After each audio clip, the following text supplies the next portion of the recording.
नमस्कार, आप देख रहे हैं एमबी न्यूज भारत और मैं हूं आपके साथ सफी खान। चलिए रुक करते हैं बड़ी खबरों की ओर। उज्जैन के संत ने जामनेर गांव में कराया 125 कन्याओं का निःशुल्क विवाह। सुजालपुर के समीप जामनेर में सर्व सनातनी हिंदू समाज का निःशुल्क सामूहिक विवाह सम्मेलन आयोजित किया गया। यह सम्मेलन बडवाई उज्जैन के ज्योतिचारी पंडित श्री राम शर्मा द्वारा लगातार दूसरे वर्ष आयोजित किया गया।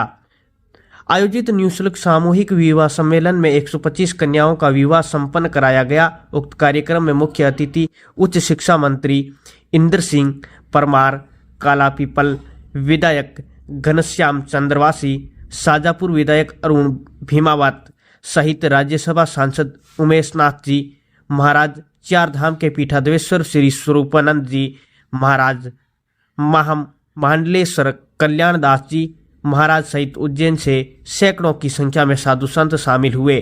इस सर्व सनातनी हिंदू समाज के सामूहिक विवाह सम्मेलन में हजारों की संख्या में क्षेत्रवासी भी मौजूद थे। वहीं अतिथियों और संतों द्वारा वर वधु को आशीर्वाद वचन देकर नव दंपतियों जीवन की शुभकामनाएं दी।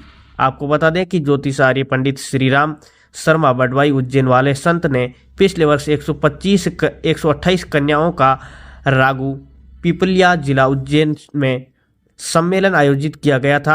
वहीं इस सुजालपुर व कालीपीपल में मध्य जामनेर गांव में आज 125 कन्याओं का निःशुल्क विवाह सम्मेलन संपन्न कराया गया, जहां पर वधु को दहेज, गोदरेज, बेड सहित जरूरतमंद की सामग्री दी गई। एमबी न्यूज भारत से जिला ब्यूरो चीफ मुकेश कुमार की खास रिपोर्ट। निर्माण करने का संकल्प बहुत व्यापकता के साथ में पूरा करने के लिए पूरे जो भेदभाव वाली व्यवस्था उसको समाप्त करने का भी संकल्प लेने का आज दिन है। आज हमारे बीच में हमारे यशस्वी मुख्यमंत्री जी वर्चुअल हमसे जुड़ने वाले थे, पर क्योंकि कल रात से उनके दिल्ली में कार्यक्रम थे, दिल्ली से वो रवाना हुए, इंदौर आए, लेकिन इंदौर से तत्काल उनको आज बाबा साहब अम्बेडकर जी के जन्म स्थान मऊ में उनको जाना था कार्यक्रम में बोलते हुए। इस कारण से समय के अभाव के कारण हमसे नहीं जुड़े, लेकिन उन्होंने सभी वर और वधु को अपनी ओर से शुभकामना दी है।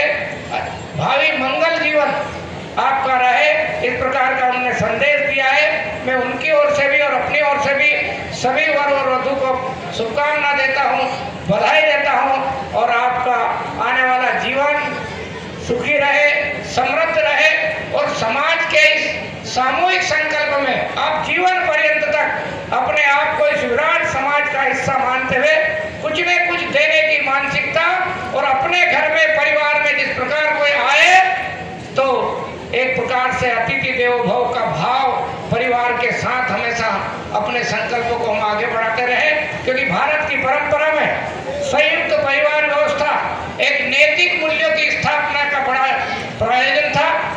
फिर से हमको उसी ओर आगे बढ़ना होगा, क्योंकि नैतिकता के आधार पर समाज चले, परिवार चले और देश भी चले। इस प्रकार का भाव भगवान राम के राज्य में, जिसको राम राज्य कहा गया है, उसी प्रकार से फिर से देश को आगे बढ़ना होगा। तो मैं समझता हूँ कि आयोजन समिति के जो सम्माननीय हमारे सभी सदस्य, महानुभाव, वरिष्ठ जन, सामाजिक कार्यकर्ता है, उन्होंने भी इसी भाव से कि इस देश में नैतिक सत्ता, नैतिक मूल्यों की स्थापना हो